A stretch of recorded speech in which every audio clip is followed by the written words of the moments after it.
Салих сода маркасы бул жөн гана даам эмес. Бул ар бир күнгө камкордук, табигый ингредиенттер жана халал стандарттарына толук шайкештик.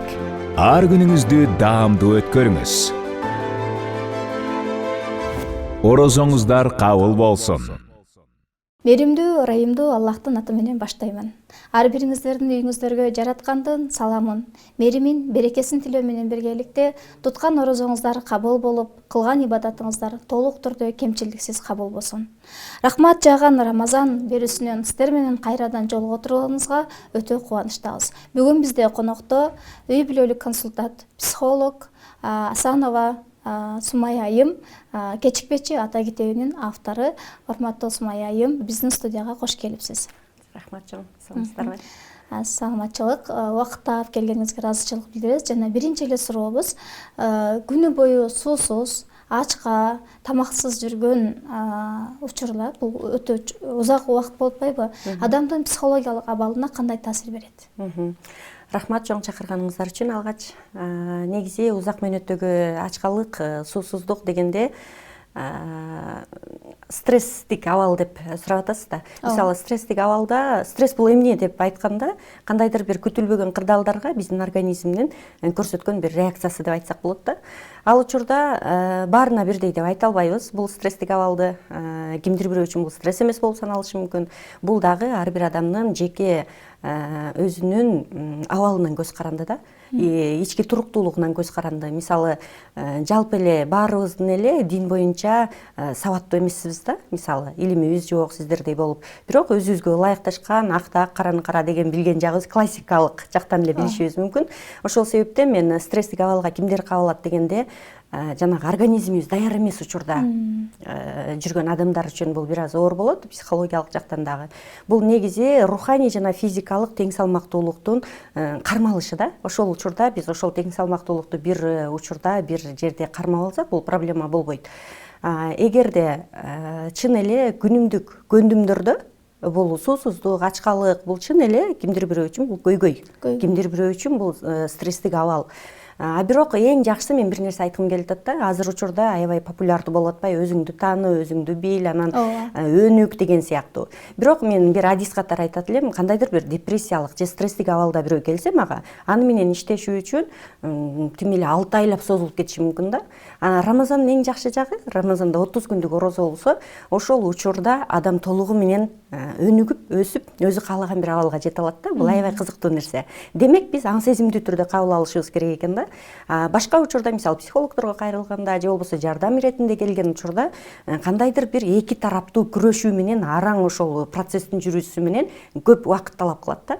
Рамазанда жанагындай айткандай эле бул 30 күндүктө бул аябай позитивдүү стресс деп айтат элем да. Ошол себептен мен айтат элем ар бир адамга, эгерде биз Рамазанда ачкалыкты, суусуздукту аң сезимдүү түрдө кабыл алып жашасак, бул аябай жеңил деп айтат элем. Сонун жооп болду. Негизи Рамазан айында бир эле тамактан, суудан эмес, уйку режимибиз да өзгөрөт.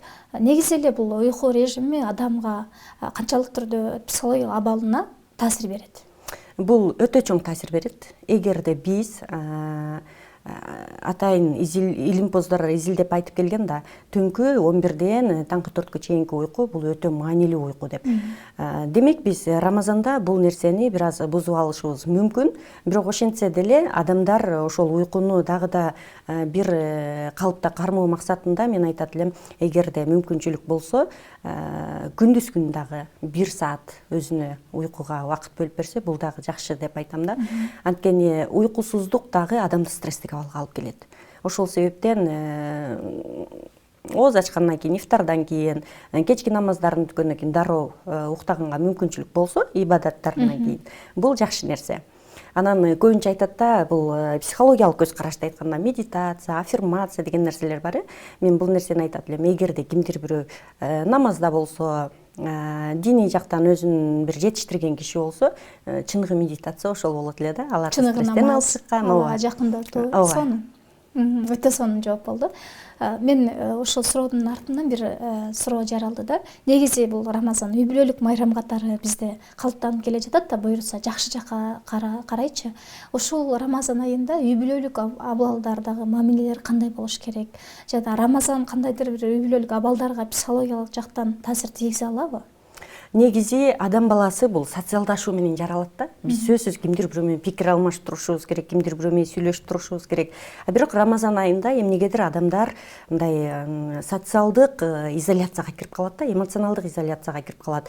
Бирөө менен пикир алмашуу азаят, ошол эле учурда социалдашуу азаят. Бул учурда дагы адамдар көбүнчө бир аз кандайдыр бир өзүн жетишсиздик элестетип алган учурлар көп болот да. Жанагы психологиялык стресс дейбизби, анткени ар дайым көрүшүп жүргөн, ар дайым сүйлөшүп жүргөн же болбосо социалдык тармактарда активдүү болуп жүргөн инсандар үчүн дагы бул бир аз ортодо бир аз үзгүлтүккө учурап калышы мүмкүн да. Ошол себептен мен айтат элем, эгерде ошондой стресске кабылгыбыз келбесе, анда биз эң алгач үй бүлөдөгү мамилени бекемдешибиз керек. Ал үчүн эмне кылышыбыз керек? Жанагы ачка болуп эле суусуз калып, анан ошонун кумарын биз уйку менен өткөрбөшүбүз керек да. Үй бүлөдөгү адамдар мисалы буга чейин деле орозо кармалып келген, бизге чейин Кудай буйрса бизден кийин деле кармала турган нерсе да. Ошол себептен мен эле орозо кармап атам, мен эле ушундай ачкалыктамын, мен эле суусуздуктамын эмес, балдарыбыз эгерде кармап аткан болсо, алар менен дагы азыр позитивдүү ой жүгүртүү, позитивное мышление дегиз, бул аябай мода да. Ушул нерсени үй бүлөгө бир аз таасир берсек, жакшы нерселер, мисалы үчүн кызыктуу китептер болсо, бири-бирибиз менен окуп талкууга алсак деген сыяктуу. Албетте жумушка барып келгенден кийин адамдарда кандайдыр бир Рамазандын алгачкы бир 5 күнүнө чейин адам кыйналышы мүмкүн. Анткени адаптация боло албайчы. Андан кийин бул сонун бир калыпка түшүп калат деп айтат элем. Эң биринчи үй бүлөдөгү мамилени бир калыпка салгандан кийин адам улантып кете алат да. Сонун. Негизи эле адамдын өзүн өзү руханий баа берүүсү же болбосо ички гармониянын сакталышы орозо айында психологияга кандайдыр бир таасир тийгизеби? Же болбосо инсан бул нерсеге даярдык менен жүрүш керекпи? Дагы деле бул жерде айтат элем, адамдардын баарына бирдей жооп берүү мүмкүн эмес бул суроого, анткени илими бар адам бар, илими жок адам бар дегенде, жалпылап айтканда мен айтат элем, орозо, Рамазан айы бул өзгөрүүнүн айы деп айтат элем да. Бул аң сезимдүү түрдө биз, мисалы үчүн сезимибиз, акылыбыз, денебиз бул үчөө бир калыпта, бир учурда бири-бири менен байланышкан учурда. Андан башка күндөр андай боло албайбыз. Мисалы үчүн азыр мен эфирде сиз менен отурам, бирок менин оюмда түркүн башка ойлорум бар. Азыр мен чыгып каяка барам, эмне кылам деген сыяктуу. Рамазанда ушул 3 сезим тең бир учурда, бир жерде турган үчүн аң сезимдүү түрдө жашайт экен да адам. Мисалы үчүн денеси дагы, сезими дагы, акылы дагы токтоп турган бир учур болот да. Ошол себептен бул толугу менен психологиясына таасир берет, а бирок кимдер көп кыйналат? Дагы деле болсо, жана даярдыгы жок болсок, биз да кыйналабыз да. Мисалы, бир жумада 2 жолу орозо кармаш керек деген адамдар бар, алар кармашат ар дайым. Алар үчүн бул көйгөй эмес да. Жөн эле жүрүп орозо кармаш керек деп, мисалы, канчалаган адамдардын эмне үчүн орозо кармаш керек дегенде, жана айткандай эле классикалык түрдө жооп бере алабыз да. Ой, бул деген сооп болот экен деген сыяктуу элечи. Анын тереңдетилген маанисин билген сайын адам, мен ойлойм, жеңил өткөрөт бул Рамазанды. Негизи Рамазанды караганда эч ким мындай аң сезимдүү түрдө бирөөнү сөкпөйсүн, бирөөнү жамандабайсың, ушактабайсың, же болбосо кимдир бирөөгө тарынбайсың дегенде карасаңыз 30 күн ичинде биз аябай эле мындай өнүгүп чыгып кете турганчалык мүмкүнчүлүгүбүз бар экен да. Негизи эле дин менен психологияны айкалыштырууга мүмкүнбү? Албетте мүмкүн. Мен ар дайым айтам, негизи динде психология жок, же психологияда дин жок деген сыяктуу сөздөрдү бүгүнкү күнгө чейин талаш тартыш менен келебиз. Бирок жанагы бир кишилер айткандай, бир жерден окуп калдым эле, эгерде адам өзүнүн акыйдасын билбесе, өзүнүн дин жагынан сабатсыз болсо, анда психологияны изилдеген бул харам деген сыяктуучу. Демек, психологияны кантип биз айкалыштырабыз? Бизде карап турганда ошол эле жана айткандай медитация деп атабыз, аффирмация деп атабыз. Булар деген жөн эле бир тараптуу көз караш менен карап, бул деген ушундай көзүңөрдү жумуп алып отуруп анан тилеңгиле деген нерсе эмес, же болбосо өзүңөрдү ушинтип тынчтандыргыла деген эмес. Бул жерде диний көз караш менен караганда дагы шүгүр деген нерсе бар, эртең менен туруп аффирмация айткыла деп психологдор айтса, бирок диний көз карашта караганда эртең менен турганда Кудайга шүгүр кыл. Кичинекей бир кыска баягы өлүм уйкусунан ойгондуң сен шүгүр кыл же болбосо зикир айт. Булардын баары ошол эле медитация, ошол эле аффирмациянын диний көз карашындагы деп айтат элем да. Ошол себептен туура көз карашта болсок, албетте бул жерде жеке менин оюм, эч кандай бир адашып бир жерге барып калдык деп айтпайм. Жалпы баары үчүн жооп бере албайм, бирок менин көз карашым ушундай. Негизи ошо терминдерди, балким психологиялык терминдер бүгүнкү күндө бизде психология деген нерсе аябай өнүгүп атпайбы? Жана өзүңдү сүй, өзүңдү урматта, өзүңдүн границаңды кой деген сыяктуу нерселер көпчүлүк учурда үй бүлөлөрдү бузууга алып келе жаткан сыяктуу да. Анткени аял кишинин аялдарга, негизи жалпы айымдарга бул нерсе көбүнчө милдетти унуттуруп, укукту көбүрөөк үйрөтүп жаткан сыяктуу да. Ушул нерсени биздин каада салтыбыз менен аягылыштырсак, же балким терминдерди алмаштырсак, бул психология илимине эч кандай таасир этпейби? Менин оюмча таасир этпейт, бирок деген терминдерди алмаштыруу дегенде кандай термин экенин мен билбейм, бирок деген бул дагы болсо адамдын жеке позициясы, жеке көз карашы, жеке пикири болуш керек деп айтам да. Анткени бизде билесиздер, топтук психология деген бар. Бирөө кайсыл жакка баратса артынан сөзсүз ээрчип туруп барыш керек да, өзүнүн жеке ою, өзүн токтото билиш керек мисалы. Анан биз эң биринчи, мен ойлойм, биз туура жолду табуу үчүн алгач сиздердей болгон динди изилдеген жакшы бир маалымат болуш керек. Анан өзүбүздүн салттуу тарбия өтө маанилүү, өзүбүздүн баалуулуктар өтө маанилүү. Ооба, мисалы үчүн карасаңыздар, өнүккөн өлкөлөрдө эмнеси менен өнүгүп атат дегенде маалымат боюнча өнүгүшү мүмкүн, же болбосо өлкөсү боюнча өнүгүшү мүмкүн. Бирок чыныгы баалуулугуна келгенде алар баалуулуктан кур калды да. Бизде эмне? Биздин эң бетке коюп мактана турчу нерсебиз бул биздин баалуулуктар. Мисалы, улууну урматташ керек, кичүүнү ызатташ керек, же атаң келгенче тамак жебей туруш керек, атасы келгенче, же болбосо баары чогуу жеп бүткөнчө эч ким туруп кетпеш керек деген сыяктуу. Бул мындай караганда майда бир көрүнүштөр болушу мүмкүн, бирок деген мында көптөгөн бир чоң философия. Ооба, бул нерсени биз аябай көңүл бурушубуз керек да. Биздин салттык тарбия өтө маанилүү. Биздин, сиз айткандай, жана этнопедагогиканы азыркы тарбия биз кошушубуз керек деп айтат элем. Эгерде биз руханий багытта бир багытыбызды оңдобосок, анда биз дагы ошол өнүккөн өлкөлөрдөй эле өзүбүздүн сырткы өлкөбүздүн өнүгүүсү менен мактанып, өзүбүздүн улутубузду же болбосо баалуулуктарыбызды жоготуп алышыбыз мүмкүн да. Ошол себептен ар бир аял киши болсун, эркек киши болсун, өзүбүздүн салттык тарбияга токтолуп кеткенибиз дагы жакшы. Мисалы, өзүңдү сүй, анан жеке чек араңды кара деген сыяктуу. Буларды караганда жеке чек ара дегенде дагы ар ким ар кандай түшүнөт. Мисалы, кээ бирөөсү болсо, болду, мага эч ким эчтеке айта албайт, бул деген мен жеке чек арам деп айтат да.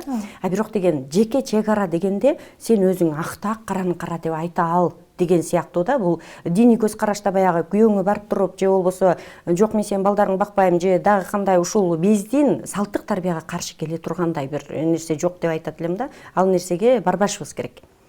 Болгон эле баягы өзүңдүн позицияң болсун, өзүңдүн жеке пикириң болсун. Бул өтө маанилүү. Сонун негизи сиз менен сапарлаш болуп калдык дегенде бир көп баарлашуу болуп калды да. Ошол баарлашуудан мен биринчи жолу психологияда бизге бир өтө мындай жат болбогон нерселер бар экенин сиз аркылуу биле алдым да. Ошондо жакшы бир баарлашуу болду эле. Балдардын психологиялык травма деген сөз психологияда да жок дин сыяктуу деп айттыңыз. Ошол нерсе мени аябай жакты да. Ушул жөнүндө бир аз токтоло кетесизби? Азыр бул дагы аябай популярдуу болуп аткан тема. Мисалы, детская травма деген нерсе бар да. Бирок деген балалык травма бул качан дегенде, азыр ар бир эле экинчи бала менин жеке балалык травмам бар деп туруп чоңоюп атат да, эмнегедир. Бул дагы болсо балдар эми булар чоң киши болуп көргөн эмес да, чоң киши бала болуп көргөн. Демек биз деген балдарга өзүбүздүн жеке оюбузду таңуулабашыбыз керек да. Анан отуруп эле, эгерде мен психологко барсам, менин жеке балалык травмам бар экен деп мен ушул травма менен жашап, балдарыма да ал нерсени мен таасир бербешим керек да. Травма дегенде мен эмнени кабыл алам? Бул албетте менин жеке оюм. Бул жерде башка кесиптештеримдин дагы кайчы пикири болушу мүмкүн. Ага да айтайын, бул жеке оюм. Эң биринчи бул балалык травма. Бул эмне болушу мүмкүн? Атаң сени урушуп койсо же апаң урушуп койсо, бул деген травма деп айтпайт элем да. Болгону кандайдыр бир зордук зомбулук болсо, же жакын кишисин бул дүйнөдөн жоготуу болсо, же болбосо кандайдыр бир ата-эненин ажырашуусу болсо, орчундуу бир маселелерде чындыгында балдарда бул балалык травма болот. таасир этет. А бизде азыр эмне болуп атат? Бул популярдуу тема болгон үчүн отуруп эле ар бир эле менин бала кездеги травмам бар экен, мени атам кичинекейимде урушуп койгон экен көрсө, анан апам ушинтип койгон экен эмес. Муну дагы биз аң сезимдүү түрдө анализдей билишибиз керек да. Азыр бизде эң чоң маселе анализ маселеси болуп атат. Мындай бул туура эмес деп жеке анализибиз жетишсиз болуп атат да. Анан бирөө ушул жардам берет экен барыш керек десе, ахалай махалай эчтеке болбойт ал жерде деген чыныгы сизде көйгөй барбы, эмне көйгөй бар? Мисалы үчүн кечээ эле мага бирөө келди, мен кадимкидей эле өзүмдү өлтүргөнгө аракет кылдым деген сыяктуучу, суицидке жакындаган киши. Анан ал киши менен иштөө дагы оор бир көптөгөн узак убакытты талап кылат. Ошол учурларда мындай караганда ал травма. Анын эгерде ошол өзүн жипке байлап өзүн асам дегенде, аны көргөн баласы бул травма алды. Бул көрдүңүзбү? Ушул бул травма чындап эле. Апасынын ошол жерде өлө турганын көрүп аткан. Же болбосо өлбөсө деле өзүн өлтүргөнгө аракет кылгандыгы. Бул бала үчүн травма.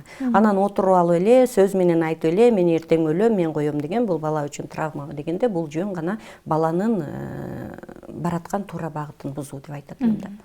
Негизи балдарды психологиялык жактан Рамазанга даярдоодо эненин канчалык орду бар?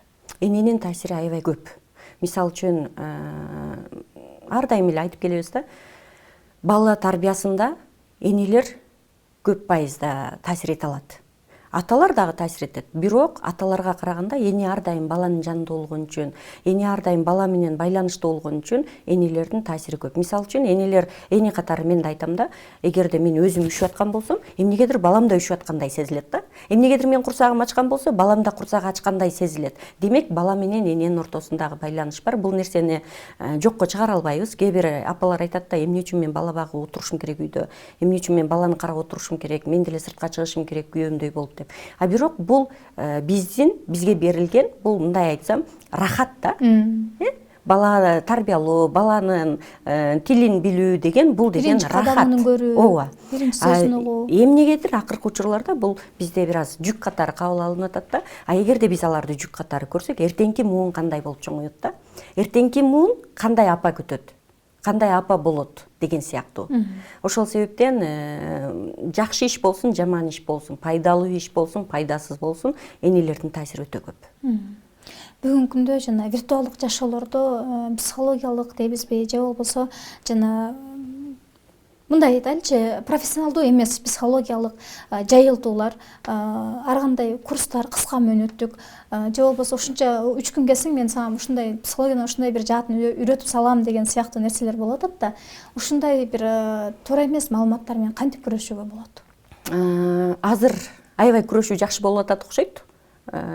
Ички иштер министрлиги тарабынан. Анткени мен жакында эле Ош шаарына семинарга барып калдым, атайын семинарга чакырышкан. Анан ошол жерде уюштуруучулар чалып калды, сизди изилдеп, спикерлерди аябай изилдешип, силердин бардык телефон номер, адрестериңерди алды, сизге чалат депчи. Анан мен сурадым да, эмне себептен десем, көрсө, азыр деген изилденип калыптыр.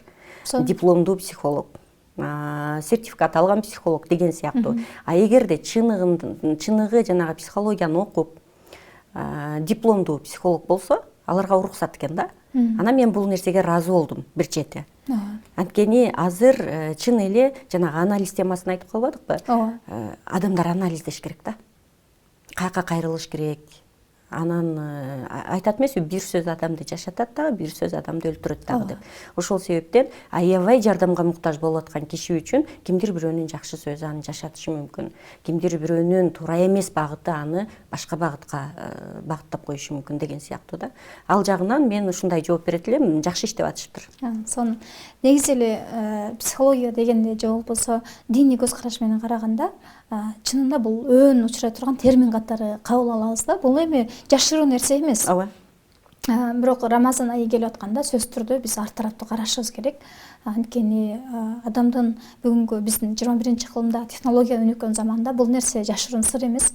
Негизи эле аял кишилерди үй бүлөсү мейли, бала чакасынан мурда өзү аял Рамазанга кандай даярданыш керек? Аял киши Рамазанга кандай даярданыш керек дегенде, аял киши бул үй бүлөнүн шамы да. Ооба. Анан эгерде аял киши энергиясы жок отуруп калса, шамдын өчкөнү дегендик да. Ошол себептен эң алгач жан дүйнөсү тынч болуш керек да. Жан дүйнөсү тынч адам, жүрөгү тынч адам ар дайым өзүнүн максатына жете алат да. Анан өзүнүн жан дүйнөсү жакшы эмес, башка бир адамдын жан дүйнөсүн же жаратын таңам деп анда адашат да. Ошол себептен айтат элем, мен психологиялык жактан ар бир аял заты жан дүйнөсүн угуш керек, жан дүйнөсү менен иштеш керек. Мисалы, кыжаалатчылыгы менен күрөшүш керек деген сыяктуу. Жанагы күтүлбөгөн сырткы кубулуш менен организмдин көрсөткөн реакциясы кандай болот дегенде, Рамазанда ушинтип айттык, жөнөкөй жашоодо дагы аял киши эмнелерге даяр болуш керек. Өзүн өзү билет да, мисалы үчүн баласынын көйгөйү бар, жолдошунун көйгөйү бар деген сыяктуу. Ошолордун баарын чогултуп, бул көйгөйбү деген суроону коюш керек да. Бизде көпчүлүк учурда ой менде проблема деген киши көп да. Анан мен айтам да, сиздики проблемабы? Ооба. Андан көп, андан чоң проблемаларды айтам да. Бул проблема, мисалы үчүн десең, ой кудайга шүгүр, менин проблемам жок турбайбы деп анан кетет да. Ушул сыяктуу эле. Мисалы, проблема деп, өзүбүз көйгөй деп, аябай өзүбүздүн жан дүйнөбүздү бир оор таштарды жүктөп алгандай болбой, ошол нерсени бошотконго аракет кылсак жакшы болот да. Мисалы, мен жолдошум менен жакшы сүйлөшө албай атам, же балдарым мени укпай атат деген апаларды айтам да. Мен тааныган ата-энелер бар. 15 жашта баласы ДЦП. Ал деген баспайт, турбайт, жатат. Эми 15 жаштагы бул чоп-чоң киши да, аны көтөрүш керек. Ага жардам керек. Ал бир киши аны көтөрө албайт. Анан ошол проблемабы, же сиздин азыр айтып атканыңыз проблемабы дейм да. Дегенде, ой жок, меники проблема эмес экен көрсө деп. Демек биз деген жана социалдашуу боюнча жаралганбыз. Ошол социалдашуу менен жаралганбыз дегендик ушул да. Биз көйгөй деп атканыбыз чөйрөдөгү башка адамдарда кандай көйгөй бар экенин билбейбиз да. Өзүбүз менен өзүбүз көмүлбөй, ошондой даярдык кылышыбыз керек. Сонун жеп болду. Негизи эле ошо Рамазан айы адамдарды арулукка, адамдарды мээримдүүлүккө, негизи эле жалпы ушул Рамазан айы бизде кандайдыр бир өзүнүн берекеси менен психологиялык башка бир абалга алып келет да. Бул биздин кааласак кабыл алуучу нерсе да. Негизи дүйнөлүк психологияда Рамазанды кандай кабыл алышат? Же болбосо психология илиминде Рамазандын өзүнүн орду барбы? Психология илиминде атайын бир термин менен Рамазандын орду бар деп уккан эмесмин. Мүмкүн бардыр. Бирок деген жалпы мындай караганда улуу илимпоздор дагы, ошол эле улуу медициналык докторлор булардын айтып кеткени, жазып кеткендери бар да. Рамазан дебесе дагы орозонун адамга тийгизген жакшы таасирлери. Мисалы үчүн 30 күндүк орозодо адам өзү деле өзүн байкай алат да. Мисалы карап турсаңыз, кадимкидей биздин денебиздин дагы өзгөргөнү байкалат, биздин терилерибиздин өзгөргөнү байкалат. Ошол эле учурда биздин жан дүйнөбүздүн тазарганы байкалат. Ошол эле учурда биз жанагы ар кандай өзүбүздүн туш келди ой пикирибизди ар жерге айта бербеш керек экенин үйрөнгөнбүз. Мисалы, кимдир бирөөнүн артынан сүйлөбөш керек экен. Орозо дегенде сөзсүз эле суусуз, анан ачкалык эмес, сөздүн орозосу, көздүн орозосу. Мисалы үчүн атайын изилдөө бар да, 1 мүнөттө дейт, адамдын көзү 100 000 маалыматты көрө алат дейт да, 1 мүнөттүн ичинде. Эми ошол көргөн маалымат, бул деген бизди ушундай жараткан да, маалыматты көргүлөө деп. Бирок кандай маалыматты көрүп атабыз да? Алган маалыматты толугу менен биз эмне кылып атабыз? Кабыл алып атабыз. Анан ошого жараша биздин кыймыл аракет баратат. Дегенде биз карап ушул нерселерден арылат экенбиз. Бул пайдасы, мен ойлойм, аябай көп. Анткени жана дагы айтпадымбы? Канчалаган адамдар мен өзгөрөт элем, өнүгөт элем деп туруп, узак мөөнөттө аракет кылып жеңе албаган учурлар бар. Бирок 30 күндүк орозодо адам мыкты болот. Бул балким азыр биздин темага тиешеси жоктур, бирок мен китеп сүйгөн адам катары бул теманы сурабай кете албаймын. Кечикпечи ата деген китептин ушул темада аталып калышынын сыры эмнеде? Эң сонун суроо. Негизи бул китепти мен 14-15 жылдан бери ушул психология жаатында жүрөм. Анан ата-энелер менен көп иштештим да. Ата-энелер менен улам иштешкенде менде блокнотторум аябай толуп кетти да, күн сайын жана фиксировать этип жазасың да. Эмне маселе, эмне кандай, анан ошолордун эле жыйындысы деп айтат элем да. Анткени ал жерде мага бизге кайрылган ата-энелердин басымдуу бөлүгү булар апалар. Бирок китептин ичи толугу менен аталар үчүн эмес. Ал жерде жөн гана аталарга фокус койгонбуз. Китепти окуп койгон жерим бар, бирок ошо окуп анан жыйынтыгында эмне үчүн кечикпечи ата болду деген суроо келген да. Анткени ошол мүмкүнчүлүк болсо сурап коеюнбу? Сонун. Тарбияда дагы аталардын орду бир аз жетишпегендиктен, анан жөн эле мен аталарды чакыруу бир үнү менен ушундай жазгам, кечикпечи ата деп. Бирок сиз жакшы окуп көрүп турсуз, ичинде апаларга да, аталарга да тиешелүү үй бүлөлүк китеп болуп чыкты. Ичиндеги окуялардын баары болгон окуялар. Мисалы, жакында эле аталарга атайын ошол семинар уюштуруп, ошол китептин негизинде тест болду. Анан айтышат да, негизи Рамазан бул жаңылануунун бир айы деп атпайбызбы? Бирок тилекке каршы өтө кыска убакыттын ичинде сагынган бойдон, куса болгон бойдон калып калабыз. Ошентсе дагы Рамазанды аябай күттүк. Буюрса, ушул Рамазан айында толугу менен ар бир күткөн киши бул өзгөрүүгө даяр киши деп айтат элем да. Ар бир толкундануу менен күтүп ошол айга жеткен киши бул кадимкидей жаңыланууга даяр киши деп айтат элем.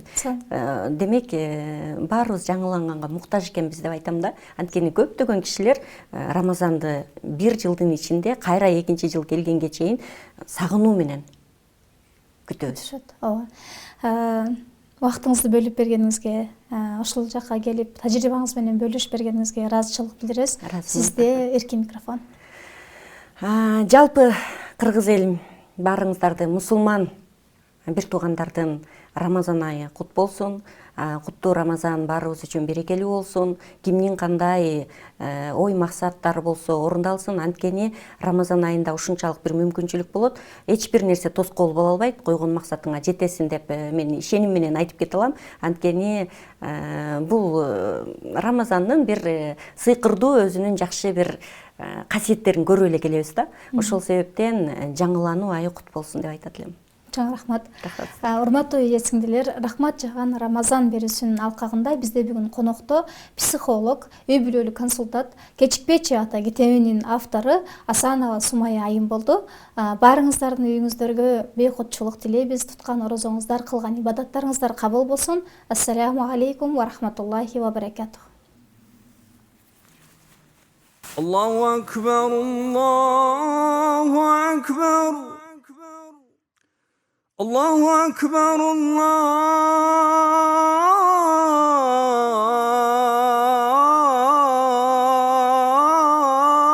Allahu Akbar.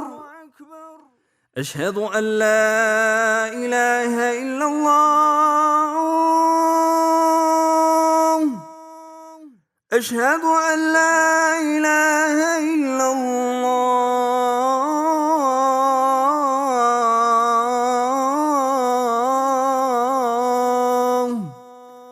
أشهد أن محمدا رسول الله.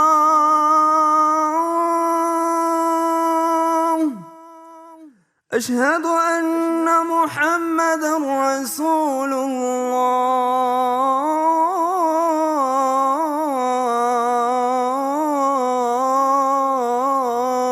الله.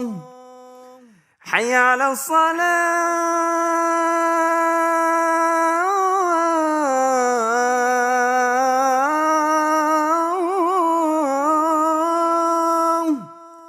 حي على الصلاة.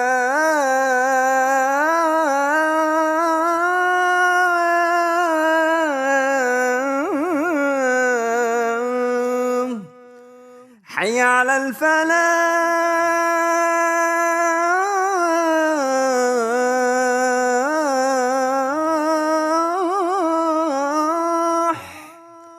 حي على الفلاح.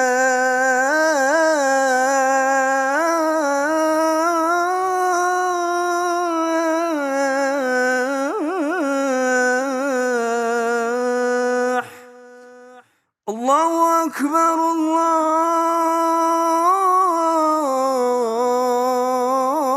الله أكبر.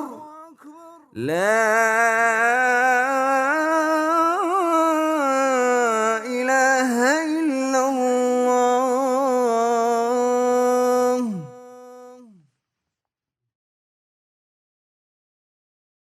Салих Накта дам чөбөлөрү. Салих компаниясы Кыргызстан мусулмандарынын дин башкармалыгынын адал сертификатына ээ болгон мекеме. Салих компаниясы элибизге адал азык тартуулайт. Рамазан айыңыздар марек, орозоңуздар кабыл болсун.